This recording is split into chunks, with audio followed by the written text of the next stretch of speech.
The last thing Pietro De Luca expected after his meeting was canceled was to find a woman sobbing beside two small children in a cold, nearly empty parking garage. But there she was, her hands shaking, her face wet, her kids clinging to her legs as if they were scared of the whole world. Pietro stopped walking. He wasn't a man who usually stopped for strangers. His world was too dangerous, too complicated. But something about the way the woman tried to hide her fear from her children held him where he stood. She lifted her head when she heard footsteps. Her red, swollen eyes met his. "I'm sorry," she whispered, as if she had to apologize for crying. "I'm just trying to think." Pietro glanced around the garage. "What happened?" She swallowed hard. "My car. It was stolen. Right here. And the insurance. It wasn't paid." Her voice cracked as she said the last part. She covered her mouth to hold back a sob. Her son, about 7, stepped in front of her as if he was trying to protect her.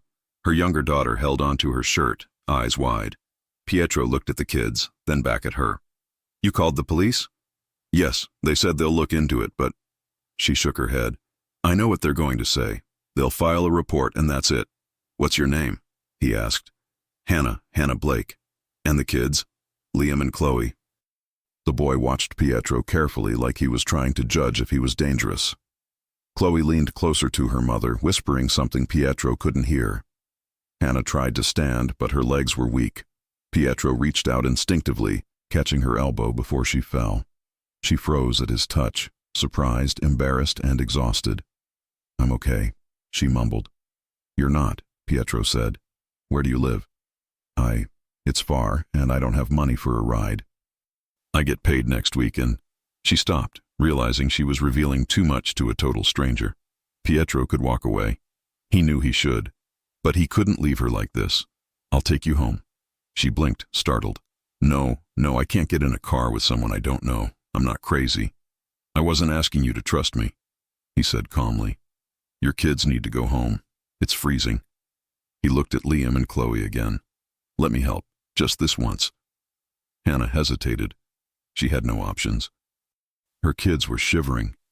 She exhaled slowly, defeated. "Okay, but only because I can't keep them here any longer." Pietro nodded and unlocked his black SUV. Liam helped Chloe climb inside while Hannah wiped her eyes quickly, trying to pull herself together. When she sat in the passenger seat, she kept her bag on her lap as if it were a shield. Pietro drove smoothly, not speaking at first. He looked at her through the corner of his eye. She was tired in a way that came from months, maybe years, of carrying too much alone. "What happened with the insurance?" he asked. She stiffened. "I lost one of my cleaning jobs last month. I got behind on bills. I paid rent first, then food. Then whatever was left wasn't enough." Liam leaned forward between the seats. "Mom didn't sleep last night. She was working." "Liam," she whispered, embarrassed. "It's all right," Pietro said quietly. She looked out the window, wiping another tear. "I shouldn't be telling you this. I don't know why I'm telling you this." "You've had a long night," he said. "How about you?" she asked suddenly, almost defensively. "Why are you even here?" "My meeting was canceled," Pietro replied. "Wrong day, wrong time, wrong people." She nodded. "That sounds about right for today." He glanced at the kids again. "Do they have school tomorrow?" "Yes, Liam does." "Chloe stays with me at the diner until my shift ends." She shook her head. "I don't know how I'm going to manage now. Without a car, everything falls apart. I'll probably lose both jobs. Then the apartment. I can't."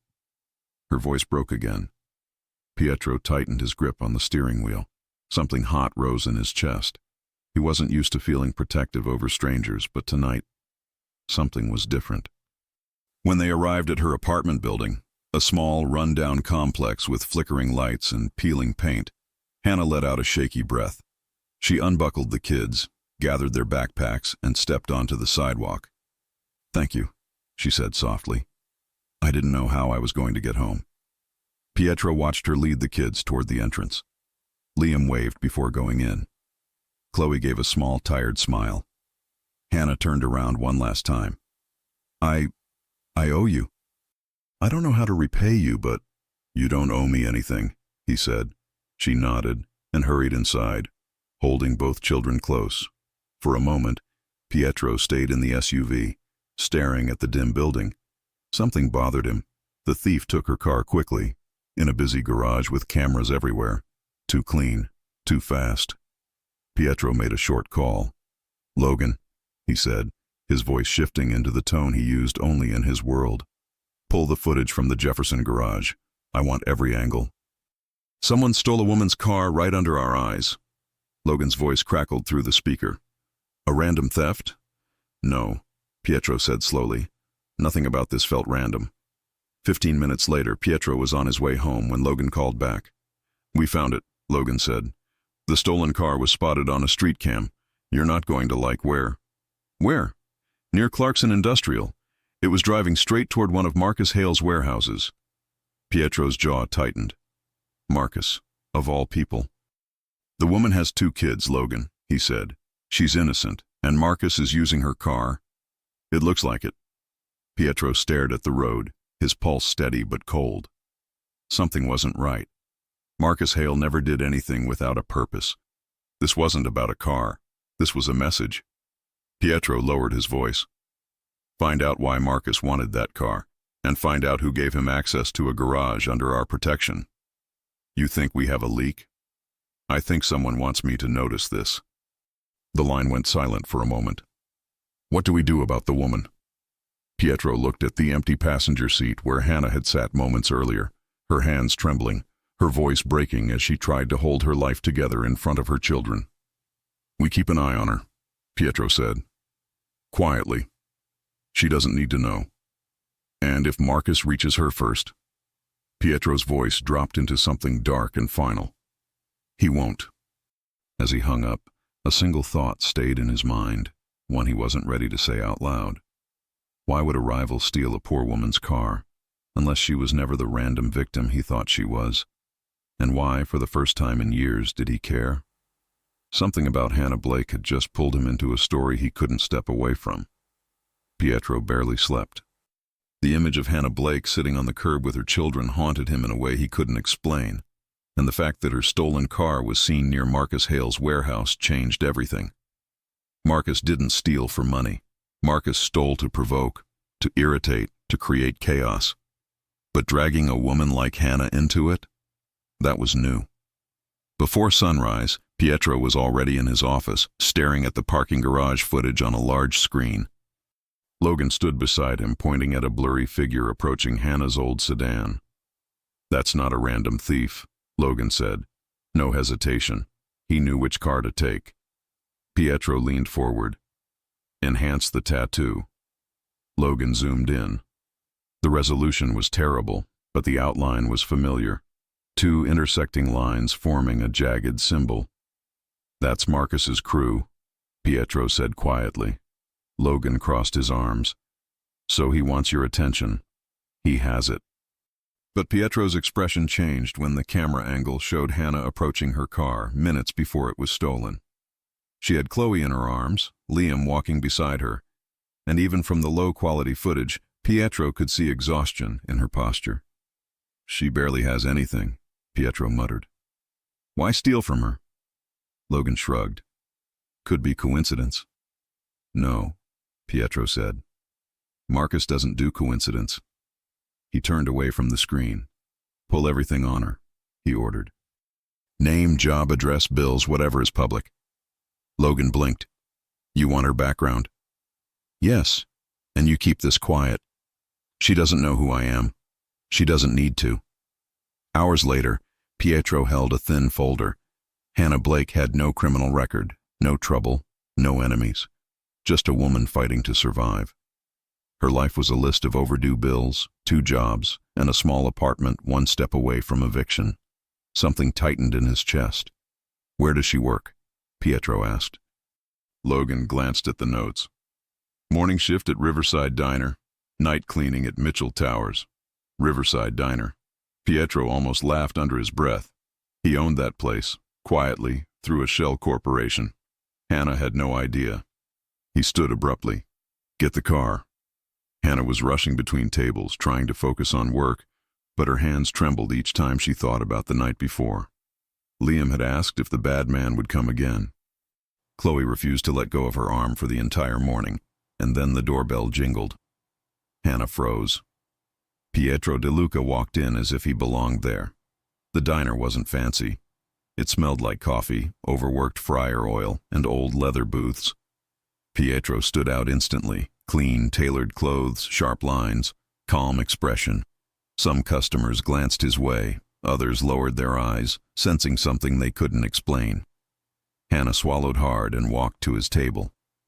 "What are you doing here?" she asked softly. "Getting breakfast," he said, "and checking on you." Her heart flipped in her chest. "You didn't have to do that." "I know." She pulled out her notepad. "What can I get you?" "You sit first," he said. "I can't sit. I'm working." "Hannah," Pietro said, voice low but gentle. "Sit." She hesitated and sat. "You look tired," he said. "I always look tired," she said with a nervous laugh. "You shouldn't." She looked down at her hands. "Thank you for taking us home last night. I didn't know what to do." "You don't have family nearby?" "My brother lives in the city, but he's busy with work. He's complicated." Pietro didn't press. Instead, he opened his wallet and placed a $100 bill on the table. "Use it for groceries," he said. Hannah's eyes widened. "No, I can't take that." "You can, and you will." Her eyes filled again, but she blinked quickly to stop the tears. "I'll bring your coffee," she whispered, standing before she embarrassed herself. Pietro watched her walk away, her shoulders tight. He didn't like seeing her break, not after everything she had endured alone. When he finished eating, he left another 100 under the cup. Hannah ran after him outside. "Pietro," she called. "This is too much." He turned. "It's nothing." "No, it's not," she insisted. "Please, don't do things you don't have to do." He paused. "I don't do anything I don't want to do." She held the money against her chest, confused and grateful all at once. "I don't understand you." "You don't have to," Pietro said. "Just keep your kids safe." He left before she could argue again. But the truth was, he didn't understand himself either. That afternoon, Pietro received another update. Hannah's landlord had been pressuring her over late rent. With one phone call, Pietro made the problem disappear. The landlord suddenly decided she could take her time. Hannah had no idea why he changed his tone, and Pietro didn't want her to. 2 days later, he was in his SUV when he spotted Liam and Chloe walking with Hannah near the sidewalk. Chloe was stumbling with sleepiness. Liam carried a plastic bag of groceries. Pietro lowered the window. "You're walking home?" he asked. Hannah startled. "Oh, Pietro, we just got from the store." "You walked all the way there?" "I don't have a car," she reminded him. Chloe lifted her tiny hand. "Hi." Pietro's lips softened. "Hi, sweetheart." Liam stepped closer to the door. "Do you drive fast?" he asked with curiosity. "Sometimes," Pietro answered. Liam grinned. "Mom says fast drivers are dangerous. Only the ones who don't know what they're doing." The girl giggled. Hannah shook her head, exasperated. "We'll be fine," she said. "It's not far." Pietro didn't like the idea of them walking. The street wasn't safe. Not anymore. Not with Marcus involved. "Get in," he said. Hannah bit her lip. "I don't want to take advantage." "You're not." "But, Hannah," he cut softly. "Let me take you home." She finally nodded. Inside the SUV, the kids behaved as if they were in a spaceship. Chloe pressed buttons on her seatbelt. Liam stared at the dashboard like it belonged in a movie. "You treat them well," Hannah said unexpectedly.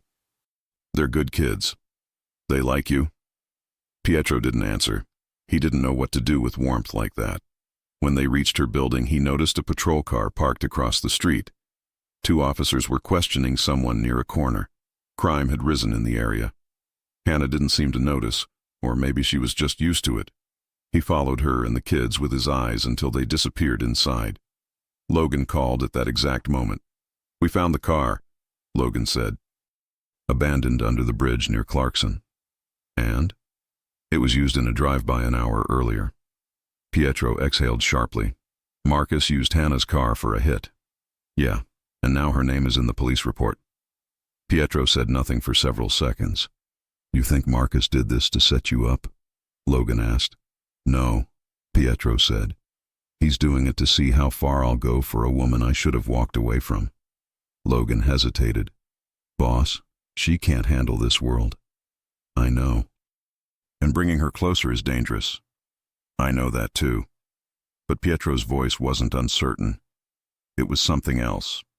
Something protective. Maybe even something desperate. That night, Hannah worked a late shift at the diner. The streets were quieter than usual, too quiet. She locked the back door and walked toward the bus stop, hugging her arms. A dark car rolled past her slowly. She froze. A man leaned out from the passenger window, staring at her with a smile that felt wrong. You should stay away from Pietro De Luca, he said, or you'll end up just like your car. Her breath vanished. Before she could respond, the car sped away. Her hands shook violently as she fumbled for her phone. There was only one number she could call. Pietro? She whispered when he answered. Where are you? His voice changed instantly, sharp, controlled, dangerous. Outside the diner. Someone just said your name. They knew about my car. I'm on my way. Pietro, don't move. Don't talk to anyone. I'll be there in 2 minutes. Her heart pounded so loud she could hear it echoing in her ears. She didn't know what she had been pulled into. But she knew one thing with absolute clarity. Someone wanted to send Pietro a message. And they were using her to do it. She had no idea how deep the danger truly went. Pietro didn't waste a second. The moment Hannah whispered that someone had threatened her, he was already out the door. Logan drove, ignoring every traffic rule between his boss and the Riverside diner. When they arrived, Hannah was standing under the flickering streetlight, hugging her arms, shaking so hard she looked like she could collapse. Pietro stepped out even before the car fully stopped. Hannah. His voice was low but firm. She turned to him, eyes wide. He knew your name, she said in a trembling whisper. He knew about my car. Why would he know that? Pietro placed a hand on her elbow. Get inside the car. I want answers, she insisted, her voice cracking. I don't understand. You will, Pietro said. But not here. She hesitated, torn between fear and the instinct to demand clarity. But when she looked down the street and saw nothing but darkness, she nodded. Liam and Chloe weren't with her tonight. That thought terrified Pietro even more. What if they had been? He led her into the SUV, placing her in the back seat so she would feel enclosed and safe. Logan pulled away from the curb fast. Hannah pressed her back against the seat. I want to know what's happening. Pietro turned slightly toward her. Someone is trying to send me a message. Me? She asked, stunned. Why use me? Because you were vulnerable. Because you were an easy target. She blinked hard. Pietro. Who are you really? Silence filled the car. Pietro had postponed this moment, hoping he could protect her without dragging her into his world. But that wasn't possible anymore. I run a business, he began. What kind of business? Some of it is legitimate. Some of it isn't. Hannah's breath stilled. Are you saying you're involved with criminals? Logan's eyes flicked to the rearview mirror, but Pietro didn't look away from her. I'm saying that there are people who want to destroy everything I built, people who don't care who they hurt to get to me. Hannah shook her head, overwhelmed. I don't belong in anything like this.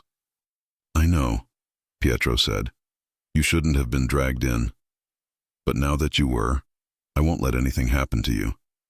Her eyes glistened. I'm just a waitress, Pietro. I don't have anything.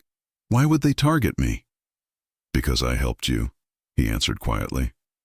Because you matter to me more than I expected. She froze at those words. Pietro didn't flinch. He didn't take them back. 20 minutes later, they reached a gated property on the outskirts of the city.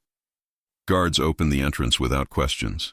The SUV pulled up to a modern, heavily secured house with tall windows and armed men stationed discreetly around the perimeter. Hannah stared, stunned. Where are we? A safe place, Pietro said. For tonight. I can't stay here, she whispered. My kids. Logan already sent 2 men to your building. Pietro interrupted. Liam and Chloe are safe. They're asleep. Your landlord let them in. She stared at him in disbelief. You talked to my landlord? He works for a company I own. Pietro opened the door for her. Come inside. She didn't move at first. Going inside meant accepting something she wasn't prepared for. But staying outside meant she was a target. She stepped out. The house was warm, bright, and much more luxurious than anything she had ever seen. Hannah walked slowly, afraid she might break something. You can sit, Pietro said gently. She lowered herself onto a large couch, her body tight with stress. Pietro sat across from her, giving her space. Start from the beginning, she said. Tell me everything. Pietro rubbed the back of his neck. He didn't like explaining himself, but she deserved clarity. The man who stole your car works for Marcus Hale, Pietro said.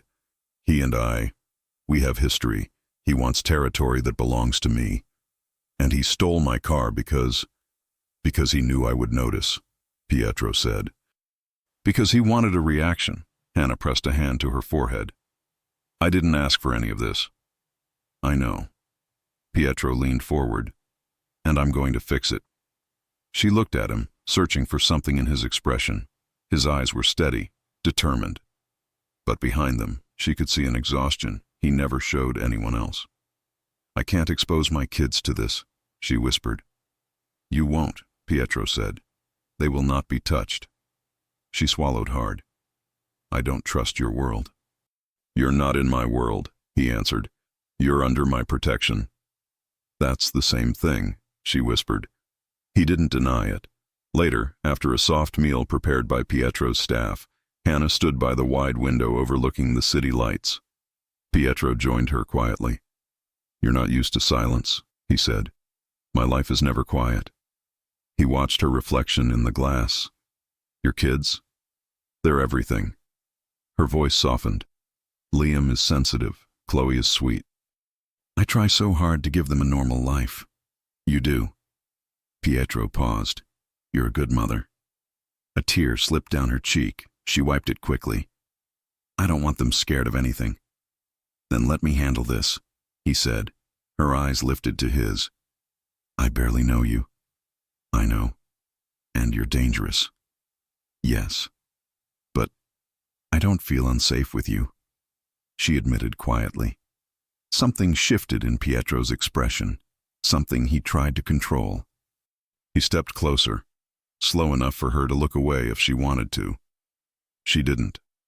You're safe here, Hannah, he said. No one will touch you. Their faces were inches apart. His breath brushed her cheek. Her lips parted involuntarily. For a moment, they almost crossed a line neither of them was ready to cross. Then a sharp alarm cut through the silence. Pietro's entire demeanor changed. His posture straightened, his voice hardened. Stay behind me. Hannah froze. Security monitors lit up automatically in the hallway. Pietro moved toward them quickly. Logan appeared a second later. Boss, you need to see this. Pietro scanned the screens. Hannah stepped closer despite his order. What is it? She whispered. Pietro's jaw clenched. Outside the gate, under the bright floodlights, several unmarked cars had pulled up. Men stepped out. 2, then 4, then more. In the front stood a man Pietro recognized. Hannah gasped softly. Ethan, she breathed. That's my brother. Pietro didn't look away from the screen. Hannah's brother was FBI, and he had brought backup. Logan exhaled. They didn't come here for a family visit. Pietro didn't blink. Open the audio. Logan clicked a button. On the speaker, Ethan Blake's voice echoed clearly. Pietro DeLuca, open the gate. We need to talk. Now. Hannah covered her mouth with a trembling hand. The brother who barely returned her calls. The brother who never helped her. The brother who suddenly appeared the moment Pietro protected her. Was standing outside the Mafia boss's gate with federal agents behind him. Pietro's eyes narrowed. "Hannah," he said quietly, "you need to tell me exactly why your brother came here." She shook her head, terrified and confused. "I don't know, I swear I don't know." But Pietro wasn't sure he believed her. And for the first time since he met her, he wasn't certain whether Hannah Blake had been dragged into danger or delivered to him for a reason he still didn't understand. The image of Ethan Blake on the security screen would not leave Hannah's mind. Her brother, standing outside the gate with agents behind him, looked colder than she remembered. Focused, unshakable. "Why is he here with them?" she whispered. "Because he did not come as your brother," Pietro said. "He came as law enforcement." Logan looked from one to the other. "Do you want him turned away?" Hannah's heart pounded. "You can't do that. He'll think you're hiding me." "I am hiding you," Pietro replied, "from people who do not care what happens to you as long as they get what they want." "That includes my brother?" she asked, her voice breaking. Pietro hesitated, then answered honestly. "Right now, yes." She flinched at the words. Pietro stared at the screen for a few more seconds, then gave his decision. "Open the gate," he said. "Let him in, but only him." Logan nodded and spoke into his radio. "Gate 1 open, 1 visitor only. If anyone else steps forward, close it again." On the monitor, Ethan stepped ahead as the gate slowly parted. The agents behind him stayed near their cars, watching, hands near their weapons. Hannah backed away from the screen, anxiety crawling up her spine. A minute later, Ethan Blake walked into the house, escorted by 2 of Pietro's men. He wore a dark suit, his badge on his belt, his eyes sharp as they took in every detail. The guards, the cameras, the exits. His gaze landed on Hannah. "Hannah," he said, his tone softer for a moment. "Are you okay?" She nodded, but tears pooled in her eyes. "You scared me." "I scared you?" Ethan stared at her. "You're the one standing in a Mafia boss's living room." Pietro moved closer, placing himself between them without making it obvious. "Agent Blake," he said calmly. "You wanted to talk. So talk." Ethan turned to him, every muscle tense. "You know who I am." "I make it my business to know who is following me," Pietro replied.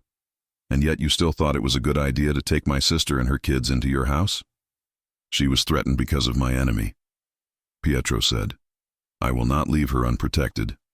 Ethan let out a humorless sound. "You mean because of your business?" Hannah stepped forward. "Stop, just stop. I don't care about your power games. I want to know what is happening to me and my children. My car was stolen. My name is in a police report. A stranger threatened me on the street, and the only person who showed up when I called was him." She pointed at Pietro. "Not you." Ethan's jaw clenched. "I didn't know about the car until this morning," he said. "The report flagged your name. That is the only reason my boss even noticed your situation." Hannah's eyes filled. "So I had to be tied to a crime for anyone at your office to care?" Ethan looked away, unable to answer that. Pietro watched quietly, his expression unreadable. He saw the guilt in Ethan's eyes, the anger, the divided loyalty. "Why are you really here?" Pietro asked. Ethan faced him again. "You're under investigation. You know that." "I am always under investigation," Pietro said. "This is not new." "Maybe not," Ethan replied. "But this time we have more than rumors and guesses. We have movement. We have leads. And now we have my sister's name tied to a car used in a shooting connected to your war with Marcus Hale." Hannah swallowed hard. "What does that mean for me?" "It means," Ethan said carefully, "that if we don't move fast, they might try to treat you as part of the case. Like someone who provided a vehicle for criminal activity." "I didn't do anything," Hannah whispered, horrified. "I didn't know. It was my car." "I know," Ethan said quickly. "I know you didn't. But the system doesn't always care about know and didn't know when it wants to push people." Pietro stepped closer. "And what does your boss want from her?" Ethan hesitated. Hannah watched him closely. She knew that look. It was the same expression he had when he was about to ask for something she would not like. "Say it," Pietro pressed. Ethan's eyes moved from Pietro to Hannah. "He wants her to cooperate. to give us information about you, about your routines, your businesses, your contacts. Hannah recoiled as if he had pushed her. You want me to spy on him? She asked. Not spy, Ethan said carefully. Just pay attention. Share things. It could protect you. It could guarantee you're not dragged into this as a suspect. Pietro's gaze darkened. You want to use her? I want to protect her, Ethan shot back. And if she helps us, I can make sure she is left alone. By your office, Pietro said. Not by Marcus. Not by anyone else who wants to hurt me. Ethan didn't answer. Hannah's voice trembled. So I either get close to him and give you pieces of his life, or I risk being blamed for things I didn't do. Ethan looked at her with pain in his eyes. I don't like it either, but right now that's the safest path I can see. Pietro stared at him with open contempt. Your safe path puts her between me and your investigation. If Marcus finds out the FBI is connected to her, she becomes his first target. Hannah lowered her head, overwhelmed. No matter where she turned, she was just a tool to someone. To Marcus, she was bait. To the FBI, she was a possible informant. To Pietro, she did not know what she was yet. Ethan took a step closer to her. Hannah, listen to me. I know I haven't always been there. I know I've been busy, distant, all of it. But I am still your brother. I'm trying to keep you out of prison and out of a morgue. She flinched at the harsh words. Pietro's shoulders stiffened. Hannah will not end up in either, Pietro said. I will handle Marcus. I will handle the fallout from that car. I will handle everything that comes with my name. Ethan's eyes hardened. You can't control the law, DeLuca. Pietro met his stare without fear. I can control what happens to the people under my protection. The room felt tight, heavy. Hannah took a slow breath. What if I say no? She asked Ethan. What if I refuse to help you? He hesitated. Then I can't guarantee anything when the case moves forward. I will do what I can, but my hands will be tied. And if I say yes, she whispered, then I can put in writing that you cooperated, Ethan said, that you contributed, that you were not involved. It would carry weight. Pietro's voice cut through his explanation. You will not pressure her here. Ethan looked at him. I am giving her a way out. No, Pietro said. You are trying to turn her into a weapon against me. Hannah squeezed her eyes shut for a moment. Both of you, stop. She looked at Pietro.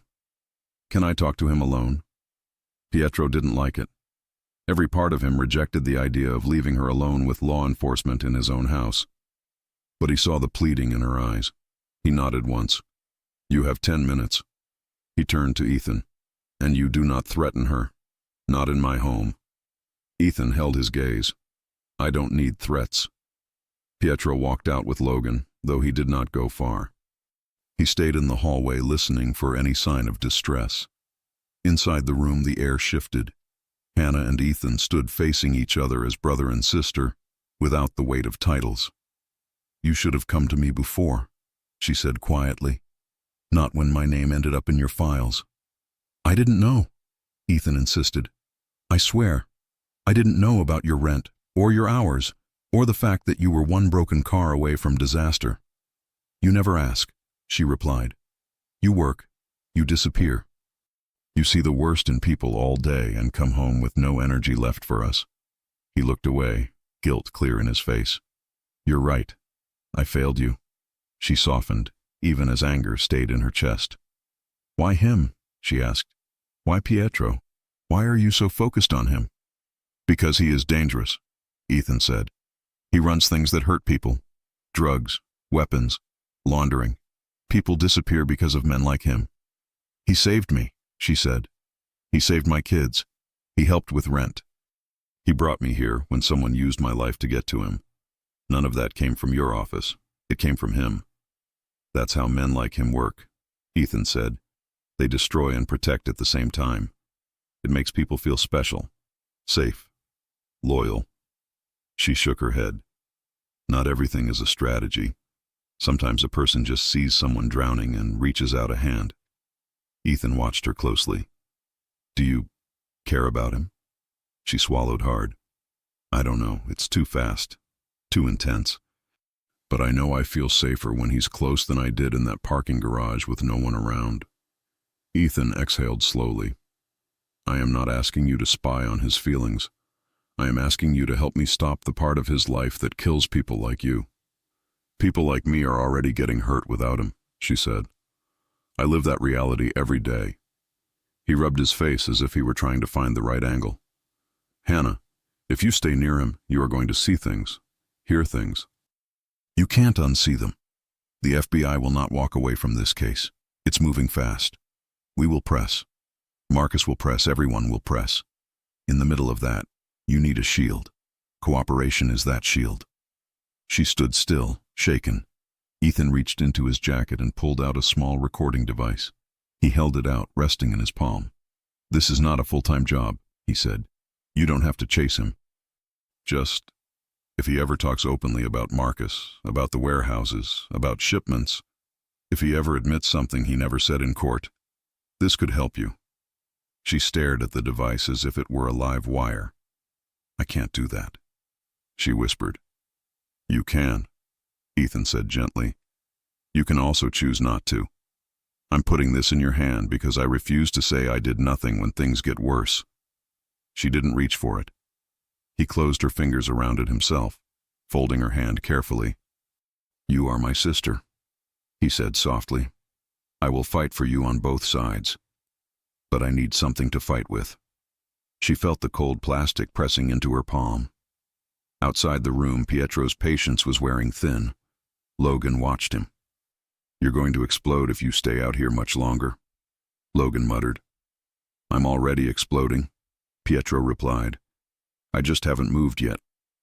Logan gave a hint of a dry smile, but his eyes stayed serious. You trust her? Yes, Pietro said without hesitation. Do you trust her brother? No. Inside, Ethan stepped back. I have to go, he said. My boss is expecting a report. They know I came here. They will want to know if you're safe. Will you tell them where I am? She asked. I'll tell them you're under protection and not cooperating yet. He paused. That word, yet, will buy you time. She nodded weakly. Ethan walked to the door, then looked back one last time. Whatever you do, don't forget who you were before all this. Don't let his world decide that for you. Then he left. When Pietro came back into the room, Hannah was standing exactly where Ethan had left her, her hand closed tightly around the small device, nails digging into her own skin. Pietro noticed. What did he give you? Pietro asked. Hannah opened her fingers slowly and looked down at the recorder, as if she had almost forgotten it was there. Her throat tightened. This is the part, she thought, where I either lie to him or tell him the truth. Her voice came out thin. He gave me this. Pietro walked closer, eyes on her face, not the object. Did he ask you to use it on me? She felt like the room was shrinking around them. Her heart beat fast, pushing against her ribs. Hannah knew Pietro was about to say something important, something real about his past, his enemies, maybe even his crimes. She could see it in the way his guard slipped just a little as he stepped closer. He stopped right in front of her. I need to tell you things about who I was before you met me, he said slowly. About what I've done. About what Marcus really wants. You deserve to know what you are standing next to. Hannah stared at the recorder in her hand. All she had to do was press one button.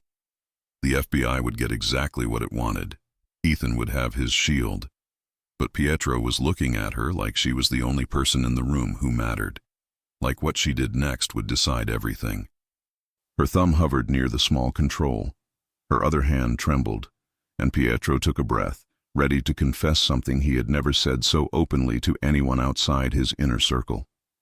Pietro waited for an answer that didn't come.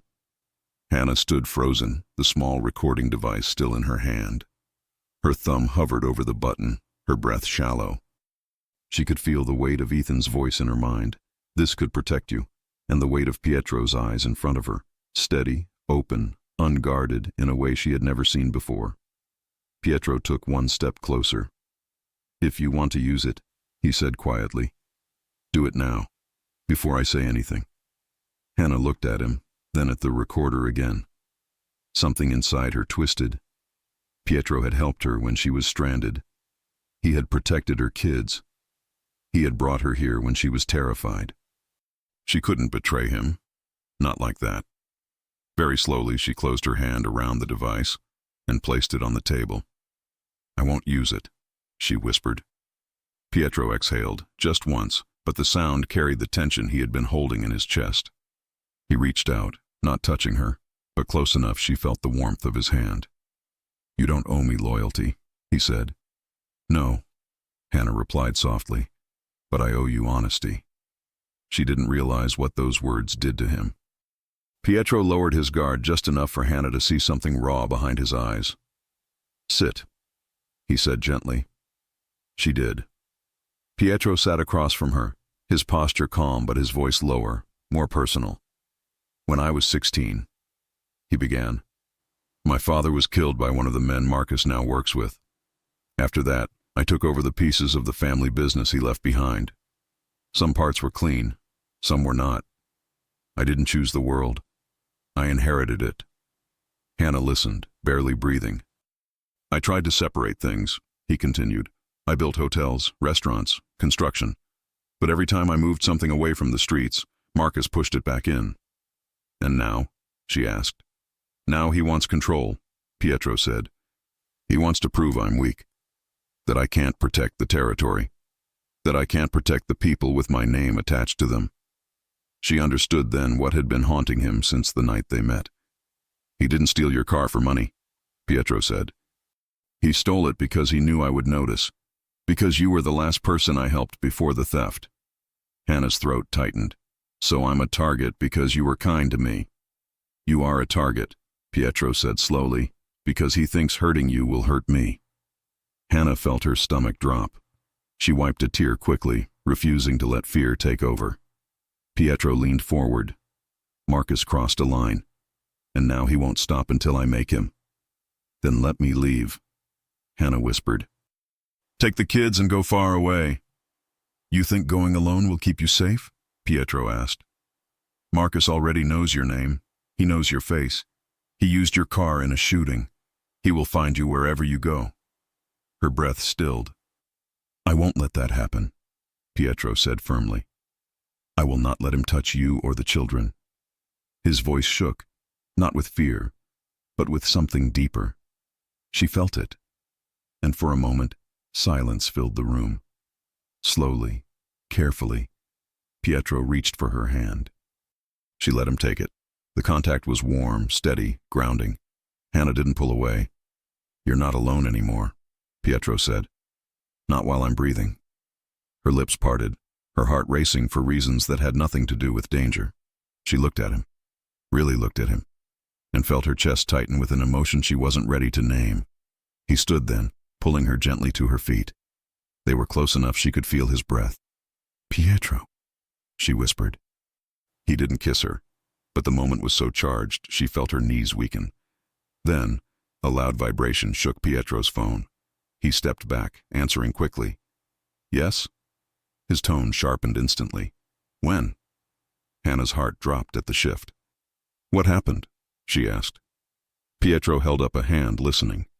Logan's voice came through the line. "We traced the car thief," Logan said. "He was seen near Pierford Elementary this morning." Hannah gasped. "That's Liam's school." Pietro was already moving. "Send every man we have to that area," Pietro ordered. "Now." Hannah felt cold panic spreading up her spine. "Pietro, Liam is in aftercare," she said. "Chloe is with a neighbor until I finish my shift." Pietro grabbed his keys. "We're leaving." Logan burst through the door. "Boss, wait, we have movement." "What kind of movement?" Pietro snapped. "One of our guys just reported a black SUV parked near the neighbor's building. No plates, tinted windows, same description as Marcus's crew." Hannah felt the world tilt beneath her feet. "No," she whispered. "No, no, no, my kids, my babies." Pietro grabbed her shoulders. "We will get them. I swear to you." She nodded through tears, shaking uncontrollably. Logan was already rushing ahead. Pietro guided Hannah outside, shielding her with his body. Guards swarmed around them, forming a protective wall. The SUV screeched out of the driveway. Pietro held her hand the whole time as she cried silently, staring out the window, praying the kids were safe. "Logan," Pietro barked. "Updates." "The black SUV disappeared from the camera feeds 5 minutes ago," Logan said. "We're checking traffic cams, but..." "But what?" Pietro demanded. Logan hesitated. "Chloe is safe," he finally said. "Our men reached the neighbor. Chloe was sleeping on the couch." Hannah covered her mouth, sobbing with relief. "And Liam?" Pietro asked. Silence. "Logan," Pietro growled. "Where is Liam?" Logan looked back through the mirror, his jaw tense. "The aftercare teacher said a man came early," Logan said slowly. "Said he was Liam's uncle. Showed the office Liam's name. They let him go." Hannah screamed. "No! Liam doesn't have an uncle. Pietro! Pietro, please! My son! My son!" Pietro pulled her into him, steadying her shaking body. His throat worked, his voice low but unbreakable. "We will find him," he said. "I will bring him back." Hannah clutched his shirt, sobbing uncontrollably. Pietro held her until she could breathe again. Logan took a deep breath. "Boss, we just got a message." "What message?" Pietro snapped. Logan handed him a phone. A video had been sent to an anonymous number. Pietro pressed play. The screen showed a dim warehouse, a single chair, and Liam, small, terrified, tied at the wrists. A man's voice echoed from behind the camera. 24 hours, De Luca. Give me what belongs to me, or the kid pays." Hannah collapsed against Pietro, screaming Liam's name. Pietro wrapped his arms around her as something inside him broke completely. Marcus hadn't just provoked him, he had declared war, and now, Pietro had 24 hours to save the boy he had already started to love like his own. And Marcus Hale had no idea what kind of man he had just pushed into the dark. Hannah couldn't hear anything except the echo of her son's terrified voice on the video. Her mind shut down, her knees buckled, and she would have collapsed if Pietro hadn't caught her instantly. "Breathe," he whispered, holding her tightly. "Hannah, look at me. Breathe." "I can't," she sobbed. "Liam, Pietro, he's so scared." "My baby. He's alive," Pietro said firmly. "Listen to me. He is alive, and I am going to bring him back." His voice cut through the fog of panic, strong and steady, the one solid thing she could hold on to. Hannah closed her eyes, clinging to him like she was drowning. Logan stepped forward, urgency tense in his posture. "Boss, Marcus sent coordinates. We traced the signal to a burner phone, but it routed through 4 towers. We'll need time." "We don't have time," Pietro snapped. Hannah pulled back just enough to look at him, her eyes red and terrified. He said 24 hours. What happens after that? Pietro didn't sugarcoat it. He wants leverage. "He will keep Liam alive as long as he thinks he can use him." "But he could..." Her voice cracked. "No," Pietro said. "I will not let him." Hannah nodded, trying to breathe, holding on to Pietro's arm like it was the only thing keeping her standing. "Logan," Pietro ordered, "get every man we have searching. Every warehouse, every abandoned building Marcus ever used. I want drones in the air, cameras pulled. I want street-level contacts checking every corner." Logan nodded and rushed out. Pietro turned to Hannah again. "You're coming with me." "Where?" she whispered. "To get help," Pietro said. "The kind of help I should have avoided. But he took a child. He crossed a line even the law will care about." 10 minutes later they arrived at the federal building. Hannah froze when she saw where Pietro was taking her. "The FBI? Pietro?" "You want your son back," he said. "So do I. And right now this is the fastest way." She knew he was right, but fear gripped her. "What if they arrest you?" she whispered. "If that's the price to save Liam," Pietro said without hesitation, "I'll pay it." She felt a sharp pain in her chest at the conviction in his voice. Inside, agents swarmed the lobby. Pietro didn't hide, didn't lower his head, didn't pretend to be someone else. He walked straight to the front desk with Hannah beside him. The receptionist looked at him like she couldn't believe what she was seeing. I need to see Agent Blake, Pietro said. She didn't move. You're Pietro De Luca. I'm aware, he replied. Call him. The agents nearby stiffened, hands drifting toward their holsters. Hannah stepped slightly in front of Pietro, panic rising. Please, she told them. My son was kidnapped. We need Ethan. That was enough. The receptionist called security. Seconds later, Ethan Blake appeared with 2 senior agents behind him. His eyes widened when he saw Pietro, and then he saw Hannah's tear-stained face. Hannah, he said, rushing forward. What happened? Marcus took Liam, she choked out. He took him. He sent a video. He tied him up. Ethan, please. Ethan's face changed instantly. Whatever he thought of Pietro vanished behind his instinct as a brother and an agent. Come with me, he said quickly. They were escorted into a conference room. Screens flickered on the walls. Agents moved with urgency. Pietro handed the phone to Ethan, showing him the video. Ethan watched, jaw tightening until the muscle twitched. We're putting out an amber alert, he said. I'll get a task force mobilized. Pietro stepped forward. The warehouse in the video, look at the rafters, the concrete, the lighting. Marcus used a place like that years ago before I shut it down. It's one of his old spots. Ethan frowned. You know the location? I know possibilities, Pietro said. Give me your map. Ethan motioned to an agent, who pulled up a digital map of the city and surrounding industrial areas. Pietro pointed to several zones. These are the places Marcus used to store shipments. These buildings match the same construction style. Ethan nodded. We'll send teams to each. No, Pietro said. He'll see them. He has lookouts everywhere. If he thinks the FBI is coming, he'll move the boy. And if you go alone, Ethan shot back. He'll kill you both. Pietro didn't flinch. Then we work together. Ethan stared at him. The room went quiet. Finally, Ethan spoke. Fine, but we do this by the book. No, Pietro said. We do this fast. Your book is too slow. Ethan didn't like that, but he didn't argue. Instead, he turned to his team. Get satellite scans, traffic cams, all footage from the last 40 minutes. Pietro leaned over the table. Marcus always leaves a backup route. He's arrogant. He thinks planning means winning. Look for large trucks leaving the zone after the kidnapping. Ethan signaled to the tech team. Screens filled with footage from various streets. There, Pietro pointed suddenly. Freeze the frame. A large white truck appeared, turning into an industrial road with no public reason to be there. Zoom, Ethan ordered. The truck had a small symbol near the back, an old warehouse insignia from one of Marcus's past fronts. That's it, Pietro said. He's there. Ethan looked at the clock. We move now. He turned to Hannah. You're staying here.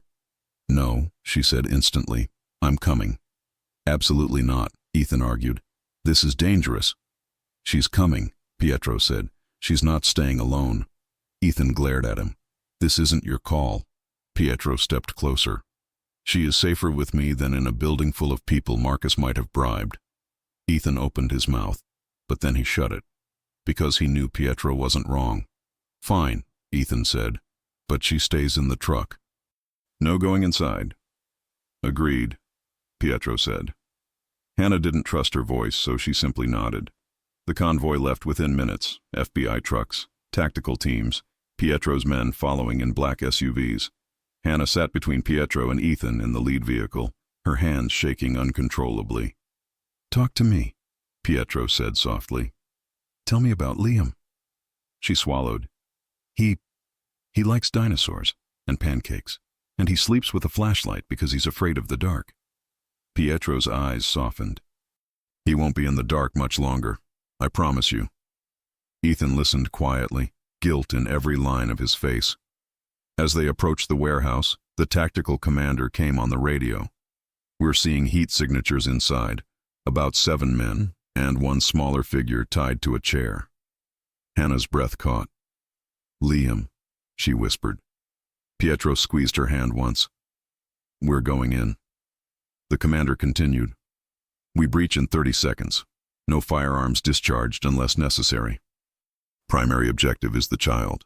No, Pietro said. Primary objective is getting him out alive, whatever it takes. The commander didn't argue. Not tonight. Ethan turned to Hannah. Do not leave this truck. She nodded, tears falling silently. The doors opened. Darkness, rain beginning to fall. Armed agents fanning out. Pietro and Ethan moving side by side, both with grim determination. Two men who hated each other but loved the same family now. At the loading dock, agents set charges. Breach, someone ordered. The explosion shook the air. Hannah covered her ears, tears streaming, her heart ripping apart with every second. Inside, chaos erupted, shouting, running, gunshots. Hannah felt like she would collapse. Then, a voice came through the radio. "We have the boy! Repeat, we have the boy!" Her whole body trembled. She pressed her hand to her mouth. "Is he hurt?" she cried. "Is he okay? Is he—" Static. Then, "Minor injuries. He's conscious." Hannah sobbed with relief. But before she could breathe properly, another voice shouted, "Pietro is down! Pietro is hit!" She froze. "No," she whispered. "No, no, no!" She pushed the truck door open, ignoring Ethan yelling behind her. She ran into the rain as agents rushed past her. A few feet away, Pietro was on the ground, blood spreading across his shoulder. He was still conscious, trying to push an agent away who was attempting to help him. "I'm fine," Pietro growled. "You're bleeding," the agent replied. "I said I'm fine." Hannah dropped beside him, her hands trembling as she touched his face. "Pietro, look at me," she pleaded. "Please, look at me." His anger faded instantly when he saw her. His features softened. "Is he safe?" Pietro asked, voice strained. "Yes," she said, tears falling. "Liam is safe." Pietro exhaled, relief washing over him so visibly it broke her heart. Ethan ran over, soaking wet. "We got Marcus," he said. "He surrendered when he saw your men closing in." Pietro nodded once, his jaw tight with pain. Hannah held his hand. "Stay with me," she whispered. He squeezed her fingers weakly. "Hannah, listen," he said. "There's something you need to know." She leaned closer, but Pietro's men were already pushing in, and so were federal agents. Before Pietro could finish his sentence, two agents lifted him carefully. "I'm fine," he snarled. "You're wounded," Ethan said. "You're also under arrest." Hannah gasped. "No, Ethan, please, he just saved my son." "He also has charges we can't ignore," Ethan said quietly. "But this changes things. He gave us Marcus and Logan, and a lot more. He made a deal. Your deal, Hannah." "What deal?" she whispered. Pietro tried to stand straighter as agents held him. He looked at her once more, eyes steady despite the pain. "A deal that keeps you and your kids safe," Pietro said. "A deal that pulls me out of the world that hurt you." "Pietro, they're taking me in," he said, "but I'll come back." Hannah reached for him, her fingers brushing his arm before the agents pulled him away. "Don't go," she pleaded. He didn't look away from her. "I told you," he said, voice low and sure. "I will never leave you, not for real." He was shoved into an armored vehicle. The door slammed. Hannah stood in the rain, soaked, trembling, her heart breaking in ways she didn't know were possible. Her son was safe, but Pietro was gone, for now. And Hannah had no idea what his deal with the FBI truly meant, or what kind of future waited for them once Pietro De Luca was released back into the world, if he ever was. 16 months later, the sound of plates and quiet chatter filled the small restaurant Hannah now managed. It was not large, not luxurious, but it was hers in a way nothing had ever been. A warm place on a corner downtown, with clean tables, a busy kitchen, and regular customers who knew her name and her story. The sign on the door read, "Blake's Corner." She wiped her hands on her apron and checked the time for the third time in 10 minutes. He was supposed to call. "Mom," Liam said from a booth near the window, working on homework. "You're looking at the door again." She blinked and smiled. "I'm checking the tables." "You checked them 5 times, Chloe added, coloring on a kid's menu. "You're nervous." Hannah sighed. "I'm not nervous." "Are you waiting for Pietro?" Chloe asked. Hannah froze, then laughed under her breath. You two know too much. Liam closed his notebook. He was older now, taller, his eyes a little more serious.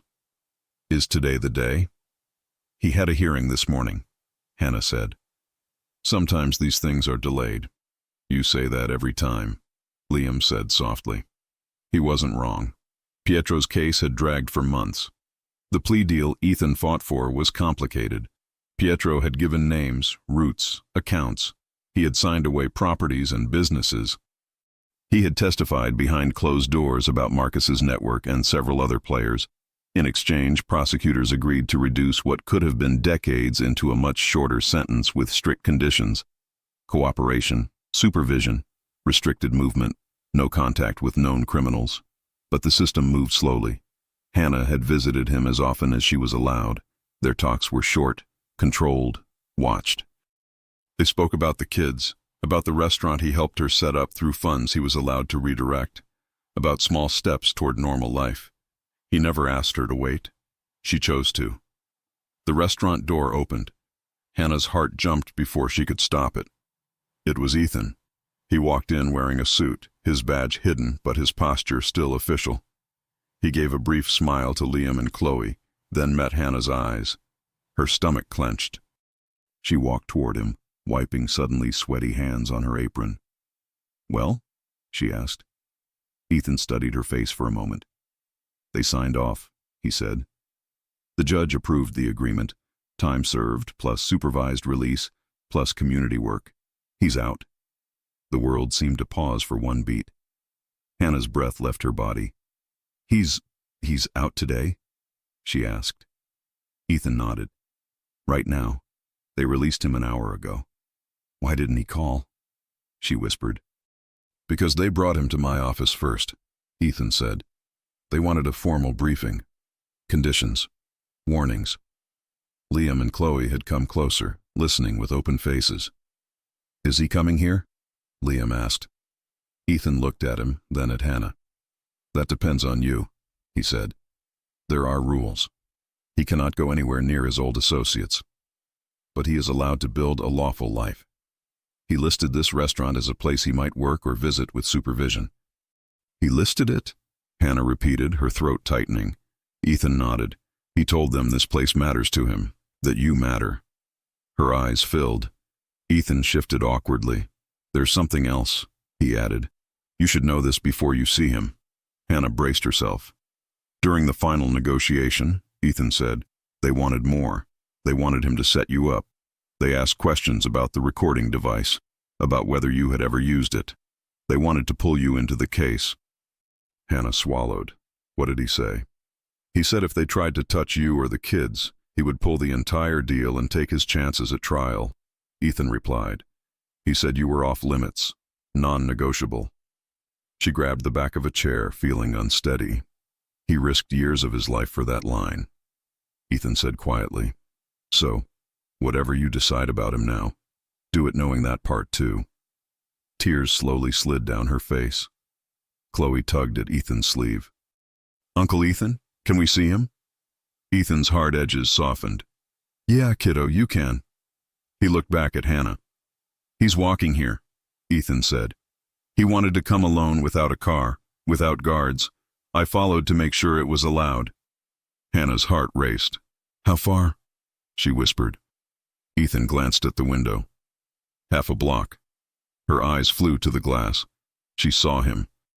Pietro DeLuca walked down the sidewalk in simple clothes, a plain shirt, dark jacket, no expensive watch, no ring, no visible sign of power. He looked thinner, a little older, but his posture was still straight. There was no entourage, no car idling at the curb, no men watching corners, just him. Hannah's chest tightened. Every memory they shared rushed back. The parking garage, his house, the night he held her while she cried over Liam, the warehouse, the sound of his voice promising he would never leave them in truth. She walked to the door before she realized she had moved. When she stepped outside, the cool air hit her face. The street noise faded beneath the pounding of her heart. Pietro stopped a few steps away. For a moment, they just looked at each other. His eyes traced her face, the small lines of worry that had deepened, the strength that had grown. Her gaze moved over him, taking in the change. The sharp, dangerous aura he once carried was softer now, quieter, but there was still iron in his spine. "Hannah," he said. Her throat felt tight. "You really came." "I told you I would," he said. "It just took longer than I wanted." She laughed, a broken little sound. Tears spilled over. "You're different," she said. "I'm still me," he answered. "But I'm done with that world." Her eyes searched his. "For how long?" "For the rest of my life," he said without hesitation. She believed him. He took a cautious step closer. "Are you okay?" he asked. "The kids? The restaurant?" "We're good," she said. "Better than before. This place, it works." He nodded once, pride flickering in his eyes. "You did that." "We did," she said softly. He froze at the word. She reached out, fingers brushing his wrist. "I didn't stop waiting," she admitted. "Even when it hurt. Even when I was afraid you'd change your mind." Pietro shook his head slowly. "I thought you would." "Why?" she asked. "Because men like me don't usually get second chances," he said. "Not with women like you, not with families." She took another step, closing the distance between them. "I'm not interested in what men like you usually get," she said. "I'm interested in what you're willing to do now." He swallowed. "I'm willing to start over," he said. "With nothing but paperwork, a tight schedule, a parole officer who hates me, and a restaurant that probably needs a new dishwasher." She laughed, wiping tears with the back of her hand. "We do need one." He gave a faint smile. "Good, because that is something they will let me be." Her expression softened in a way that made his chest ache. "You don't have to start at the bottom," she said. "I do," he answered. "I need to know I can be useful without fear behind me. I need your kids to see me work for something honest." She nodded, voice shaking. "They already respect you." "They should respect you," he said. "I'll earn mine." The door opened behind them. "Pietro!" Chloe's small voice rang out. She ran straight to him, feet hitting the floor with quick steps. Liam followed, more controlled but unable to hide his smile. Pietro opened his arms without thinking. Chloe crashed into his chest. He hugged her, eyes closing briefly, emotion pushing hard against his control. "You got bigger," he said. "You got skinnier," she replied, frowning. He huffed a quiet laugh. "I'll fix that." Liam stepped closer, hesitant. "Hey," Pietro said gently. "Hey," Liam replied. "You kept your promise." "I told you I would come back," Pietro said. "I never lied to you." Liam nodded slowly and stepped into him, hugging him with sudden force. Pietro's arms wrapped around the boy, his jaw tightening. For a moment, the four of them stood there on the sidewalk, Hannah, Pietro, Liam, and Chloe, held together by something that had started on a cold night in a parking garage and survived everything that came after. Ethan watched from inside, exhaling quietly. Then he turned away to give them privacy. Later that evening, after the dinner rush, the restaurant quieted. The kids sat in a corner booth, eating dessert. Pietro wiped down tables with a cloth, his movements precise and unhurried. Hannah leaned against the counter, watching him. "You know you don't have to do every little thing," she said. "I want to," he answered. "It helps." "Helps what?" she asked. He paused. "It reminds me that I'm part of this now, not just visiting your life, working in it." Her chest warmed. "You're not my bodyguard anymore," she said. "You're a civilian." He smirked slightly. "Feels strange." "You'll get used to it," she replied. He set the cloth down and walked over to her, stopping on the other side of the counter. "There's one thing I haven't said clearly," he said. "Not like this." She tilted her head. "What?" He met her gaze, steady and vulnerable at the same time. "I love you, Hannah," he said. Her breath caught. He didn't look away. "I tried to keep my distance when I realized what this was," he went on. "I told myself you deserved something simple, someone clean. Someone who didn't drag police files into your life. But when Marcus took Liam, when I saw you fall apart and still stand up again, I knew I would fight anything to keep you breathing." She stared at him, tears forming. "You gave up everything you had," she whispered. "Your money, your power, your network. It wasn't really mine," he said.